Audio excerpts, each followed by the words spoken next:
Hello, my name is Russell Deal. This is my commemorative speech. I chose to do it on my grandfather, Raymond Clark. I'll tell you a little bit about him. He was a Marine in World War II. He fought the Japanese in the South Pacific the entire war. He actually was at Pearl Harbor on the day it got bombed. All that's pretty cool stuff, but that's not really what my speech is about concerning him. What I found most impressive or inspiring about my grandfather was his sense of humor, a sense of humor that I also share, inherited from him, I suppose.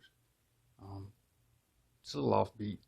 They have to pay attention. A lot of people will miss some of the jokes or the humor and some of the things you say. I'll give you an example.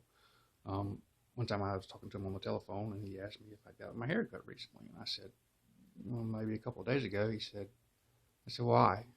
He said, because you sound different. And it actually took me a second or two to think, how does it sound different with my haircut? A lot of people might not even get the joke. That's the way he was, a quick wit.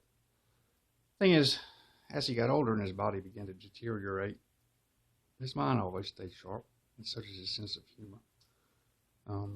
It got to where he would go out in the yard and fall over for some reason. I'm not sure, just age, I suppose. But he would fall over and then couldn't get back up. He would lay there in the dirt and the sun until grandmother got around to noticing he wasn't around.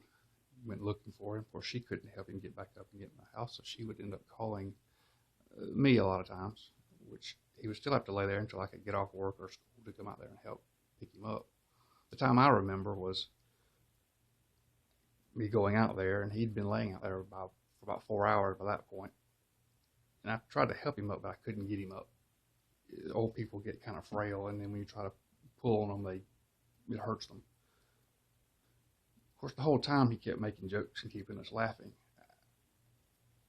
It was his idea actually to go get a wheelbarrow, which I went and got, came back, rolled and twisted and tucked and shoveled him into this wheelbarrow, which we rolled him back towards the house. This 95-year-old man sprawled out, making jokes the whole time, laughing, keeping us laughing.